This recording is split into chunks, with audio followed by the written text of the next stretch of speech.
This is Pam Electric Ghost, and we're live on the air with Ian Chamandy, a co-founder and chief purpose officer at PurposeU and co-founder of Blueprint. How you doing today? Good, thanks. And you? I'm doing fine. Want to let people know we are a featured podcast on the Newsly Network. You see the icon up there says "Listen on Newsly." For those of you who don't know about that platform, you can use the coupon code of Ghost and check that out. That's an audio-only platform. This episode will be on Newsly later tonight. So we do also have your URL for PurposeU.co. That will be fully clickable for anybody who wants to click on that. So once we're published, you'll be able to click through, but if that will be up for the time of the show. And then what we're going to talk about today is the idea of like how to live a life of meaning and purpose. Before we get to that, we always ask all of our guests these two questions: what motivates you, and why do you do what you do? Um, so I've experienced the result myself. That's one thing. So I know the value. The other thing is when people discover their purpose, it is such an enlightening experience, such a transformative experience for them. And I get a huge dopamine hit out of being the person who helped them get there. It's very selfish, right? Um, and also, so that that's ego.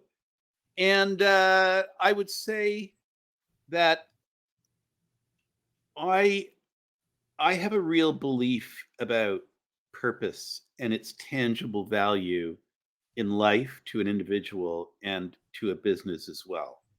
And I know that when most people hear purpose, they might, nod their head, oh, yeah, that's a good thing. That's a good thing.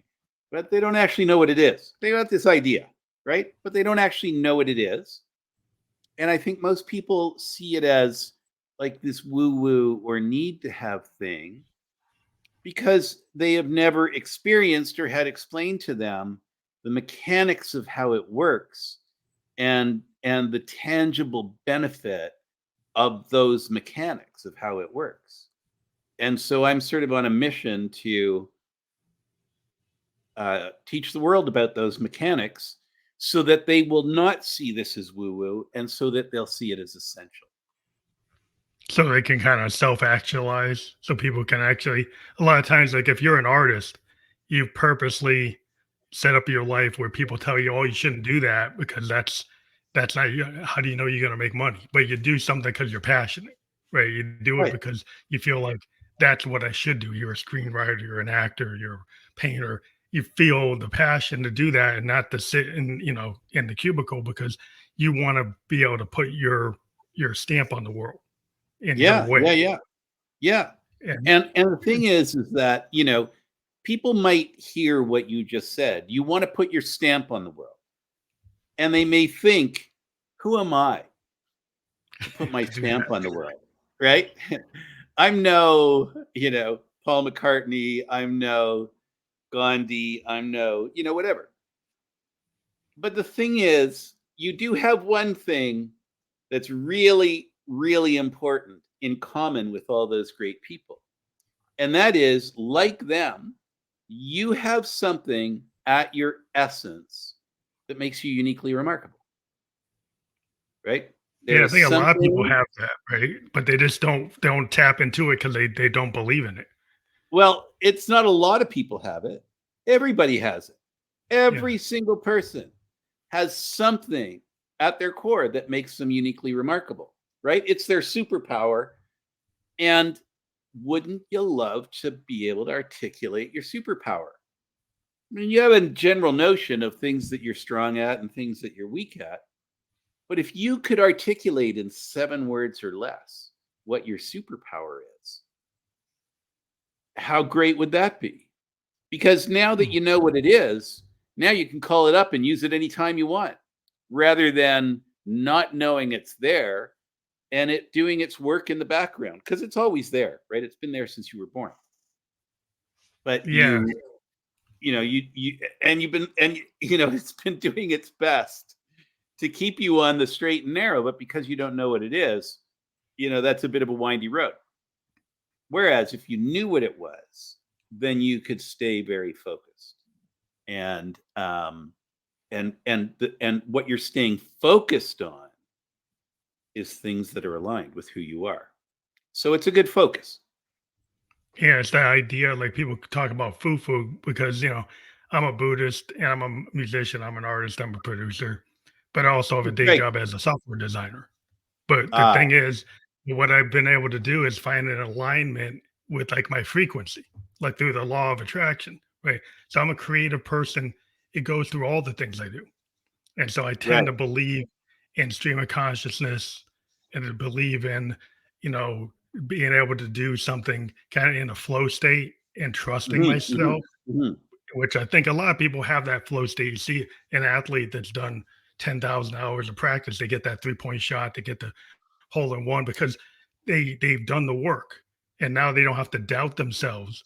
I think a lot of people have done the work, but then they doubt that they can do it.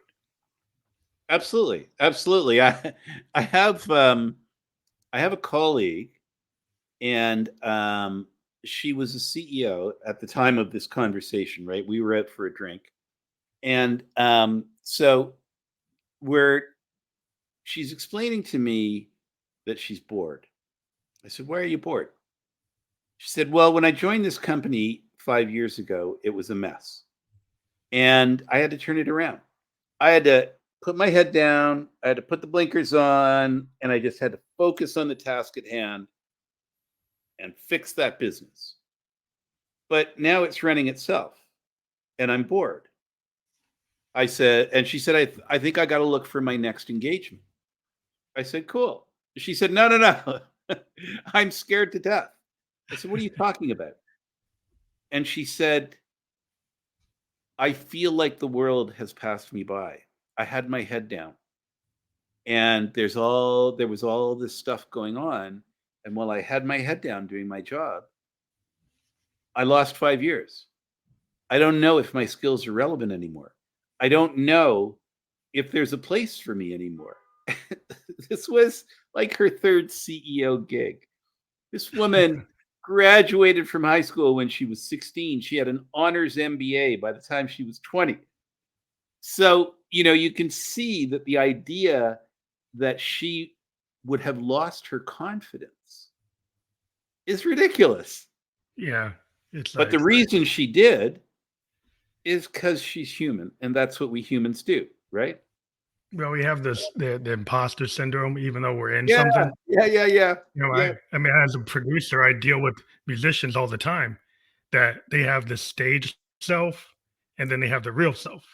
And you'd be surprised how shy and how reserved and how unsure they are when they're in the studio versus being on the stage. And you're like, wow, is this the same person that's on the stage? It's like, I can't understand it because they're yeah, doubting yeah, something they've been doing for 20 years, 30 years, and they know how yeah, to yeah, do it, yeah.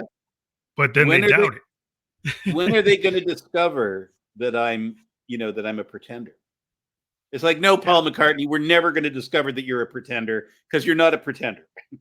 yeah, But yeah, so we're at an inflection point in this example because she's lost her confidence. And um, why did she lose her confidence? The reason is, this is what we call a trigger event, right? So changing careers, whether by choice or by force, is a trigger event, because what it does is it creates uncertainty about your future. That's the defining characteristic. Two qualities of a trigger event. One, it creates uncertainty about the future, and two, um, that uncertainty causes anxiety. So even when you decide to leave a job on your own, and even when you've already got the next gig sitting there waiting for you, you've never worked there before. You don't know those people. You don't know, like, are they going to discover that you're an imposter? How am I going to get them on side? What if I don't? What if everybody there is smarter than me? you know, Uncertainty, uncertainty, uncertainty. Questions without answers. Anxiety. So, other trigger events are retirement, divorce, empty nest, Graduation of all things, right? You think graduation, happy time, congratulations. A month ago, I'm in line at the supermarket, and there's two mothers behind me talking about the crisis of graduation. Their kids are coming home from university with a degree. Oh no! Oh no! They say the crisis of graduation. Their crisis is, oh, I had such a nice, quiet, empty nest, and now the kid's coming home Going to back home, disrupt yeah. my life. Are they going to get a job? Are they going to get a good job? Are they going to live off me for the rest of my life? Are they going to live in my basement for the rest of my life? The kid, oh my God, the bubble of childhood has been burst, and now I have to be an adult. What does that even mean? So the crisis of graduation, the trigger event of graduation, causing uncertainty about the future, which creates anxiety. And of course, what mitigates the anxiety is creating clarity about the future. So the secret about purpose is that it's just a decision-making tool. It's a tool for helping you make better decisions. Have I already said what the definition of purpose is? I'm sorry, I forgot. I don't think we went into, you talked around it, but I don't think you defined like your vision of what it is. You said a lot Okay, of people don't know what it is. right. Define your terms, right? So let me jump to that. And then can you put a place mark in where we are? Because I know I'm going to forget. So part of my frustration with the definition of purpose is that it's usually one of two things. If you ask 100 people on the street what the definition of purpose is, they'll most of them will probably say a variation of why I exist, right? But then if you ask the question, why do you exist? They won't have an answer, but they'll never have an answer. How do you answer that question? It's too big, it's too vague, it's too, and then the other bucket is answers that are so convoluted or academic, you don't even know. You read it 3 times and you still don't know what the heck it is, right? So my purpose mentor, famous painter Pablo Picasso, never met the guy, of course, but he said the meaning of life is to find your gift, and your purpose is to share it with the world. So I just rephrase him a bit and combine those two statements to say your purpose is to find your gift and share it with the world. And what that means is that your purpose is your gift, right? It's not something woo-woo. It's the one thing that makes you uniquely remarkable. That's your gift. Bruce Springsteen, what's his gift? Music, songwriting? No. Those are the manifestations of his gift. I don't know how you define his gift, but just know a guy like Bruce Springsteen, he has a gift that is not music. It's just manifested through music. You have a gift, and everything that you do, the thing that makes you uniquely remarkable, everything is a manifestation of that. So my definition of purpose is that one thing at your core, at your essence, that makes you uniquely remarkable. And our standard for defining it has to be done in 7 words or less. And that sounds like, a pretty tough road to hoe, and it is. It takes time to dig that deep. But it's usually 2 or 3 or 4 words, right? So we're not even straining to get it under 7 words. It just comes out naturally as a part of a disciplined step-by-step process. It just comes out naturally.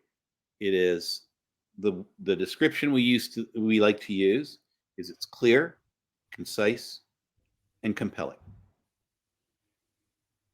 So you like to, I guess your strategy with people is to get them to kind of go to Pablo Picasso's general concept of what purpose is at a high Right. level. Right. And like you said, with Bruce Springsteen, it's not as obvious as saying he's a singer-songwriter. I tend to talk about like people who are creators and they got this like spark and it doesn't really matter what art it is, or it could be science, it could be all different. It could be like somebody who's a Renaissance person, right? So they could have the ability to do scientific stuff, and they could have the ability to do art. So they have the left and the right brain, and the creative in both. And so there's a lot of people that can channel maybe one or the other, or both, or a hybrid. And so it's Mhm. just like what you're able to kind of channel. Because I feel like since I'm a Buddhist, I feel there's like energy, there's the law of attraction, and people align with the frequency that they're in or they're on. And your frequency could change over time. You could change Absolutely. to a different person. Your person that's 18 versus 25 is 30, 70. Might be some spark of the same person, but you evolve. You do evolve, but you're the same person at the same time. Yeah. Think of yourself as an 8-year-old, as a 12-year-old, as an 18-year-old. Many of us still do think of ourselves as that's an old marketing truism, I guess, is that if you want to advertise to a target group, use the music they were listening to when they were 18. I wanted to say about we were talking about the definition. It's what makes you uniquely remarkable. And I was talking before about the mechanics, the actual guts of how the purpose machine works. The carburetor and the pistons and all of that stuff. And here's how it works: is that we were talking about Bruce Springsteen. You were talking about being creative, music, songwriting, that sort of thing. That is not your purpose. That is an example of your talents. Remember, I talked about beliefs, wants, and talents, right? The components of purpose. So your talents can be ones that you're born with, and they can be ones that you develop over time. And certainly music falls into both of those categories. But that is a component part of purpose. There's your beliefs, everything that you believe in life. There's your wants, everything you desire, and your talents. So as a creative person, as a musician, in those three things, you're just very heavy on the talents, right? But the other three things need to be considered in terms of figuring out your purpose. And that's the way the course works, right? So what you'll do, and I'm a little bit of inside ball here. I'm so excited about what the course is becoming because we built it out. We did a test cohort in the fall. We got tons of great feedback, major changes to the course, but something that happened in the interim is that the ability to build in AI became just much more practical. And so that's what we've been doing. And I got to tell you, like with the AI built in, we call the AI assistant, we call it Wordsmith because it helps you find the words. But the two of you are going to have a ball working through this process of. So what I get you to do is identify 2 accomplishments that you're proud of in your life. Hopefully one for work and one from non-work. And then I take you through a step-by-step process of deconstructing those 2 accomplishments until at the end, what falls out, what titrates out at the bottom is a list of your beliefs, wants, and talents. And then from there we say, okay, now we have, the magic sort of elemental ingredients. Let's throw those into, let's get Wordsmith involved, throw those into AI and start playing games until somehow, somewhere, and I, lead you through a process of doing that, your purpose pops out. And you go, oh, there it is. There it is. That's me. That's me. That's what I want to be. Yep, that's what I am. And you can look back to your 10 years old. You go, yeah, that's what I was back then. Yeah, I was doing that. I was doing that stuff back then. So the purpose is always kind of built on the foundation of like your spirit and your soul and your a lot of your not the things that a lot of people want, the elevator pitch, like you're gonna be a surgeon, right? You're gonna be an attorney, you're gonna be a congressman. Like they think that that's That's my purpose. But that's like just the kind of resume LinkedIn purpose. Yeah. So what I would say to that surgeon, if you think your purpose is to be a surgeon, then think about this question as a little mental exercise. If being a surgeon is a means to the end, what's your end purpose?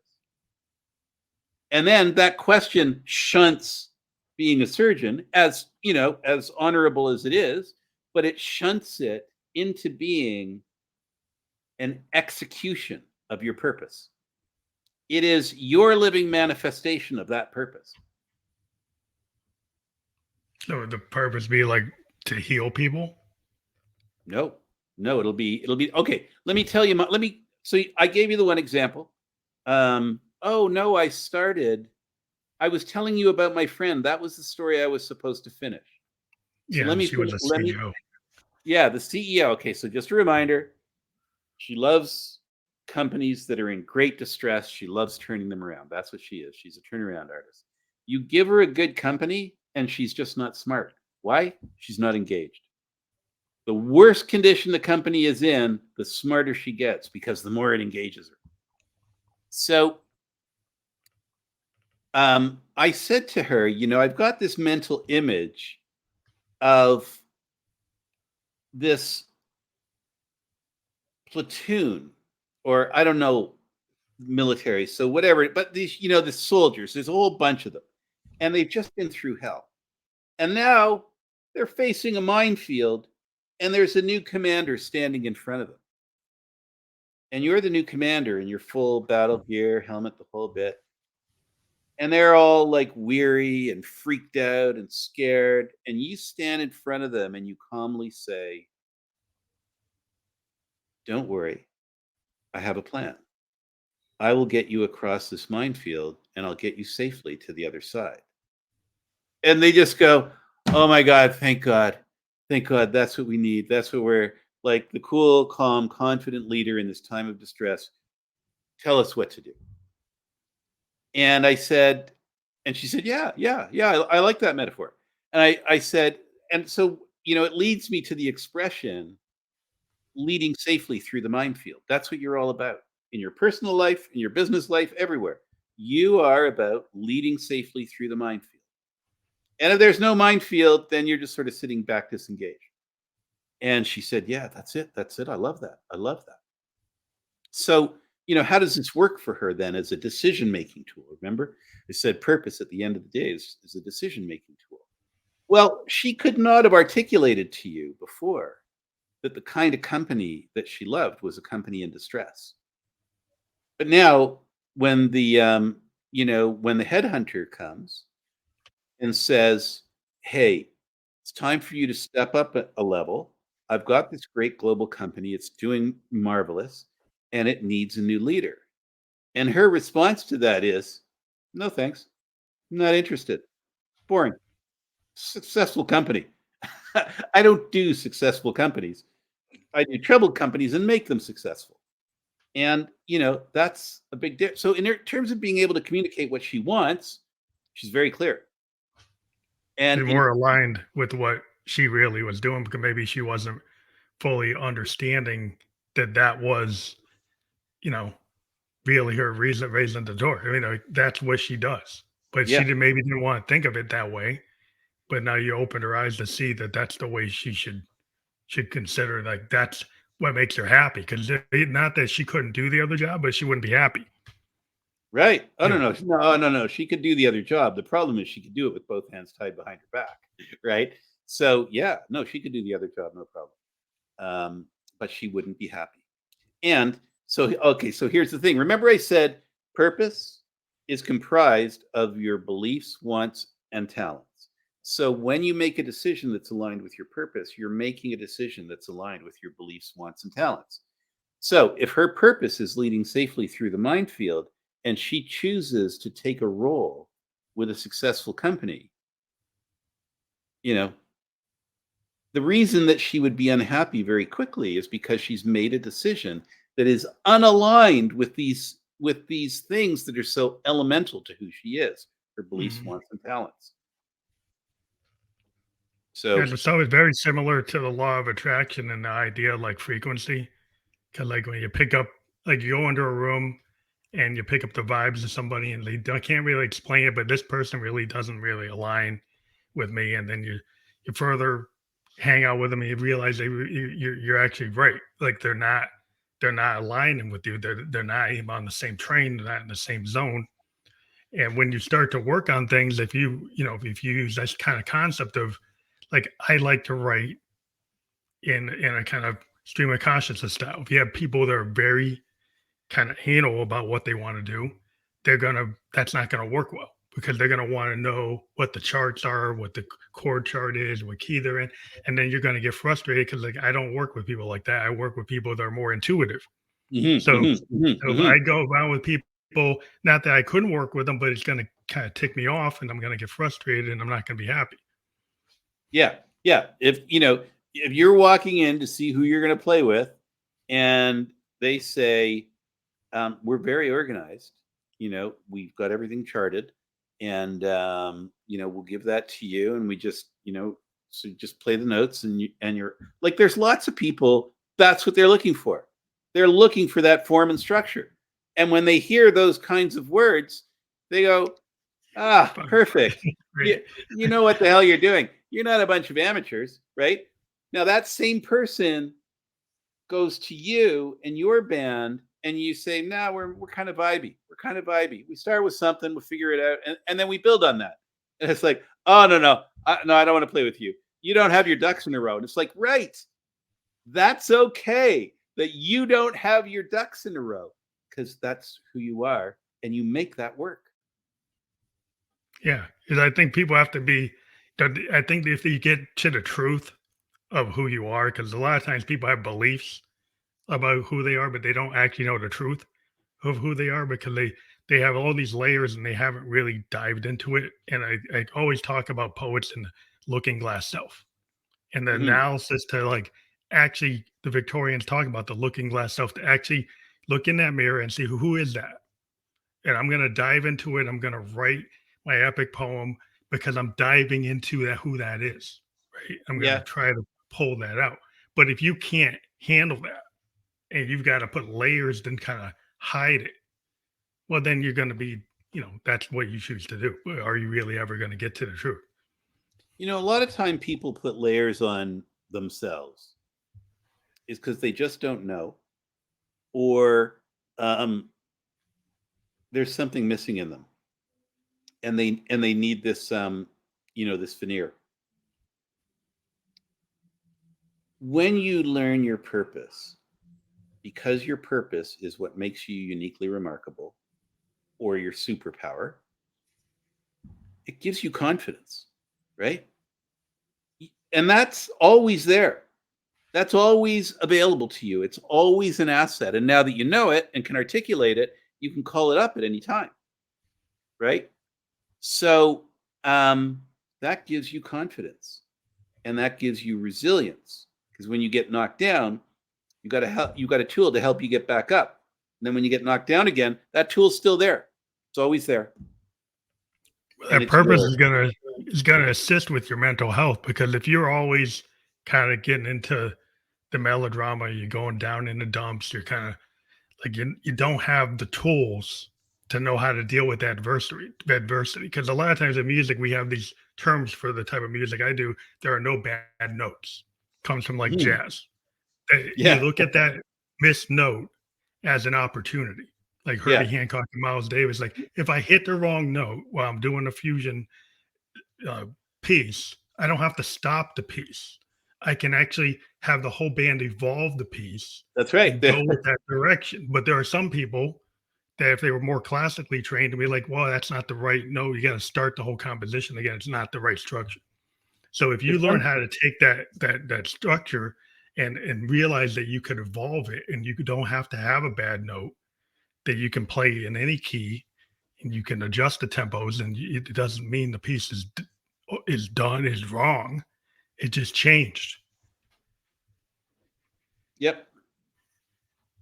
Absolutely. And it's wonderful when you have, again, like-minded people, right? How do you find like-minded people? Well, you got to know your own mind, how to characterize it in order to find like-minded people. But when you do, and you're on guitar and you hit that wrong note, when the bass player hears it, he or she, like if they're like-minded, they're going to play a note that actually completes that note for It you. goes with it. Yeah, it completes it. It's like a Yeah. harmonic. It Yeah. actually Yeah. finishes it. It's in the same tonal, like they totally evolved the song. And that's kind of like um, the nonverbal stuff that happens when you're in a group. And it happens like when you're an athlete that people just know people, they know their team, and they know if they do this, they're going to react to it. They don't always have to have it in the plan, right? They trust their teammate to kind of read the room. So if you can read the audience, you can read the room, you can read the stage, you can know that even if you have a plan, not that bad to have a plan, but to No, not no. have to be totally, you can be divorced from the plan at any moment. If the world changes, you're able to adjust to that, and it's not a trigger that's going to freak you out. Well, there's that old cliche, right? Every plan's great until you get punched in the face. Um, the thing about purpose is that it recognizes that you can't be rigid, right? So the difference between purpose and a strategy, for instance, a strategy is the white line going down the middle of the road. Fail to plan to fail. So you come up with a strategy and you stay on that white line because you've defined that as the path to success. Problem is, you got cars and trucks and motorcycles whizzing by you on either side, and rocks that are flowing down and wind and potholes and all of this stuff. You need the flexibility to juke and jive on that road. What you don't need a middle line that's telling you stay here. You need guardrails that keep you in an area that gives you some room to juke and jive. And that's what purpose does for you. You have the free will to make your own decisions, but it acts as a decision-making assistant to help you make better decisions. And that helps you juke and jive inside those defined parameters. It seems as simple as like life isn't always going to be the straight line. It's like a wave. It's like the ocean, and they're going to be waves, right? You're going to be on the crescent. You're going to be at certain points on that wave. And so it's not always going to be perfect. And so a lot of times what we try to, I think about with a lot of creative people is the happy accidents, right? Happy accidents happen in science, happen in art. They happen all the time. They happen almost everywhere. Anything that you can do. And it's whether or not you're willing to accept it, right? Or you're on this perfection kick. Because we have so many tools today that we can make something perfect if we want to. We can align it and get it with all these computer tools to be exactly what we think is perfection, rather than trusting our gut, right? And some of the other things that are they're woo-woo or harder to define. Because why not have a little waver in your pitch like Neil Young and actually put it down? And he could actually sing that in like Nashville perfect, but he chooses to actually have the discordant notes in there on purpose because he feels that that's art, right? That's what's reflecting his emotion at the time, and it doesn't need to be perfect pitch. Do you know that famous line about him going flat? It was when they were doing the Canadian version of did the American singers do We Are the World? Oh, that one. Yeah. So there was the Canadian version. It was a different song, but the same intent with all Canadian artists. And Neil Young is a Canadian artist, and Robert, the huge producer down in LA. He's also a Canadian. Anyway, he was producing it, and it came Neil's time to sing his little solo part. And the producer comes on after it, and he says, "Hey, Neil, you went a little flat at the end there." And Neil says, "That's my style, man." His style is whatever it is at the moment, because Crazy Horse can be very punk. It has a punk aesthetic, and he could go and be punk, or he could be really pure, kind of Buffalo, Springfield, Crosby, Still, and Nash, perfect voice if he wants to.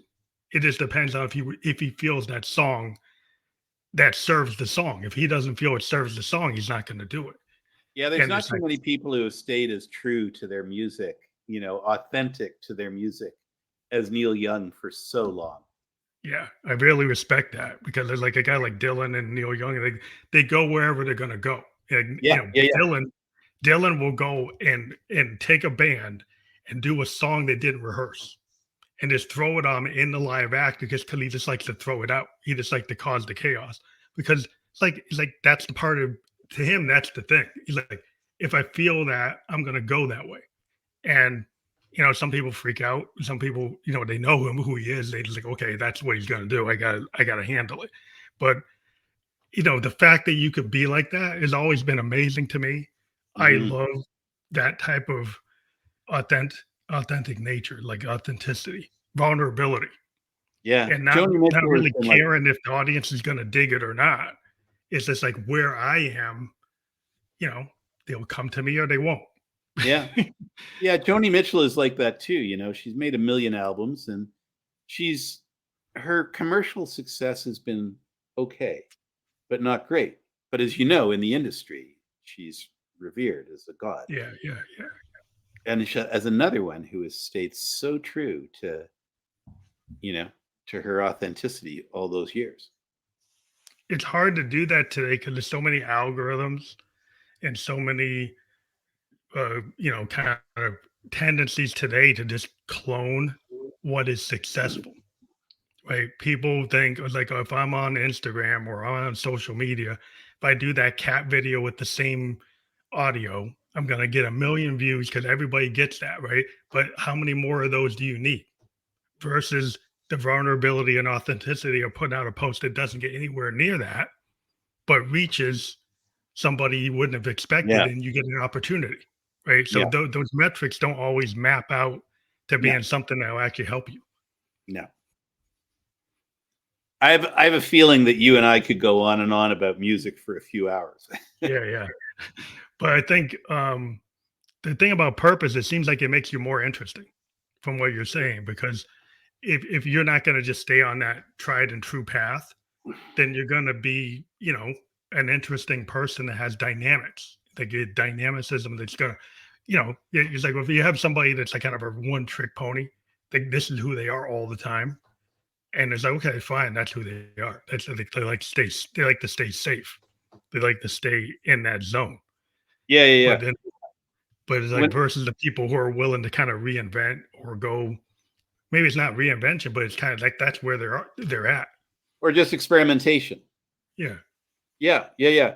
Um, I talk about three benefits to knowing your purpose, to knowing what it is that makes you uniquely remarkable. And one of them I've already talked about, which is, the confidence. And because once you know your purpose, you can't really unknow it. Or another way of saying that, because you know your superpower, you can't really unknow it.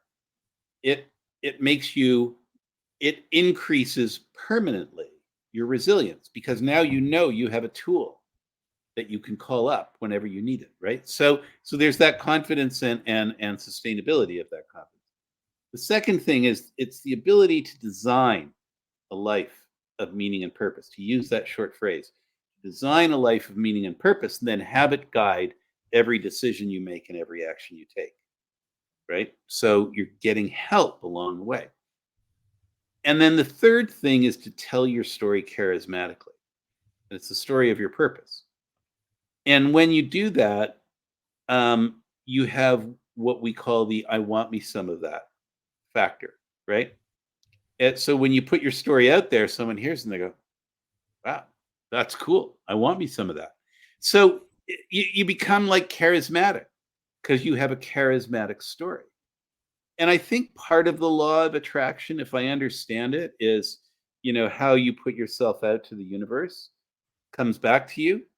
Well, don't you want to put your best foot forward if that's the case? Yeah. Don't you Yeah. want to be able to You don't want put to phone it. yourself out there? You don't want to Carry, phone it in. What we talk yeah, about phoning it in, because you get somebody is like, well, I'm just going to phone it in, right? that's right. And then That's it's right. like, well, that's not really going to bring you a lot. It's No. like, okay, but if you actually take a risk, right? And it's like a certain level of risk. And there's a term, there's a phrase that David Bowie pointed out, and I just think it's kind of interesting because he said, as an artist, I like to tread water. I like to put myself in places where I'm going to tread water. And Where what does like that mean? I'll go sing with Luther Vandross, and I know he can sing better than me. Right? I'll go play with Stevie Ray Vaughan. I know he can play guitar better than me. I'll go Right. change my genre, change my persona. Even though I made $1 million with this, I'll go into something that doesn't even make anywhere near it because I want to build up some credibility and try something I'm not exactly the best at to Well, try to see where I can go. That's what he seemed to do in his career. I would say folks like that, even if they cannot articulate it, they're more in tune with their purpose, right? So you take two people who are not in tune with their purpose. I think somebody like Bowie, Paul McCartney, John Lennon, any of the great songwriters, I think that they are more intuitively in tune with their purpose than the average person is. And then they manifest it through their art. Yeah, and it's hard for some folks to get in that kind of mind frame or that mindset because there is risk involved. Like there is a certain level of risk involved, but I think there's nothing risk free in life.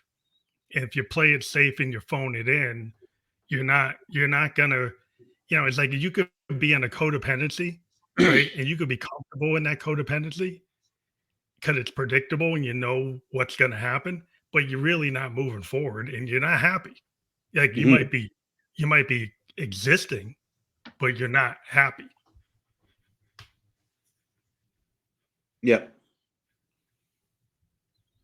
So one of the things I was looking at in terms of like purpose is it seems like it makes sense. It will make you more employable if you know your purpose. Because Well, then like we've been talking about that kind of overall, but like kind of bringing it down to the like if you go through your course and you start to define yourself, it's actually going to have a defined benefit. you brought up a really good point, right? Which is the telling of your story. And that's the last step in the process of the course is to actually tell your story. And there's a number of building blocks for that I lead you through. But what it culminates in is a resume, because a resume is a business version of your story.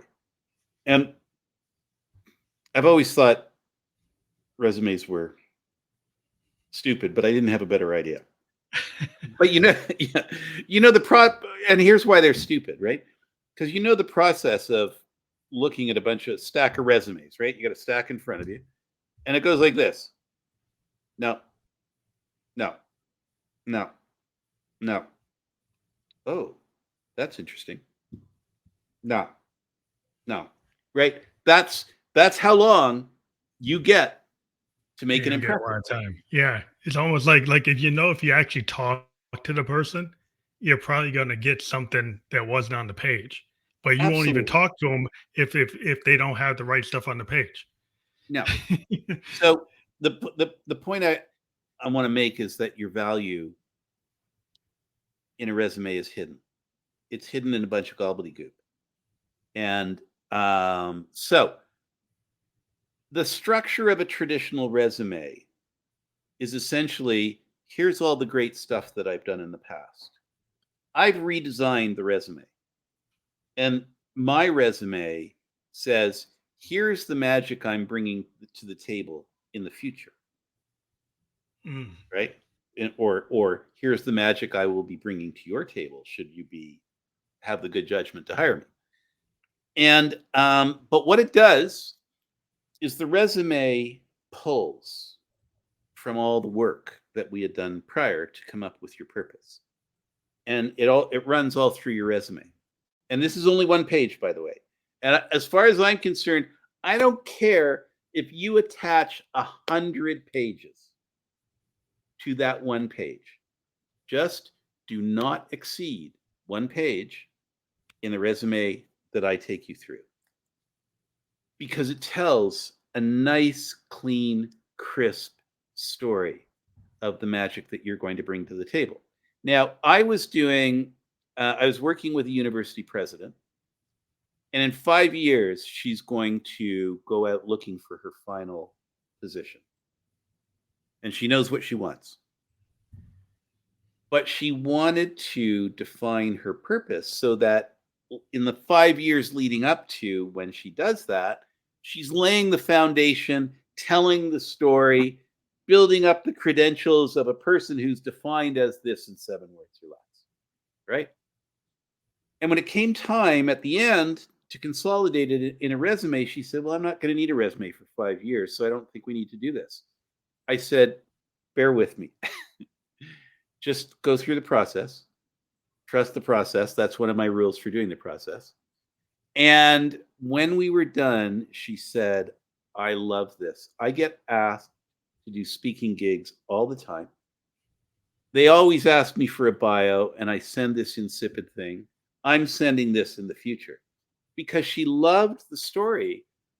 It told of herself as a career professional. And so that's the last thing that we do is we say, okay, you've done all this great work. Now let's consolidate it into a single story here on your resume. And that's what we do in the last step in the process in the course. So you get that newly designed resume as part of it. I think that's really vital because like a lot of times people don't know, the first thing about trying to update a resume and make it relevant based on the way things are going today in the world. And so this is the first time I've heard somebody have your approach, which I think is really interesting. I've talked to thousands of people on my podcast, and I have not heard your approach, which I find is very, very interesting because it's not an approach I've heard before, which is unique because we're living in a world that doesn't sometimes have new ideas, but your idea feels new to me, at least the way you're presenting it, which right. I think is really important for people to check out. And we are near the end of our podcast because we do have another one, but want to let people know, like if they click on your link, is that how they get in touch with you? Everything about what you want to do at PurposeU is on that link? No. No. So the course is launching around mid-June. So if you go to that link now, what you'll find is a landing page that says "coming soon." Oh, coming soon. Okay. Leave us your email, and you'll be the first to know when we launch. Okay, there is an email form so people can sign up. So that's cool. Yeah, that's good. So we do encourage folks to click the URLs of the guests that we have on, and again, that's www.purposeu.co. That will be fully clickable when we're published. We're just on Facebook, Twitch, and YouTube. We'll be on all the major podcast platforms where you can listen to or watch a podcast by tomorrow. And I want to thank you for being a guest on the Family Electric Goes podcast. Oh, it's my pleasure. Thank you for having me. Have a great night. You too.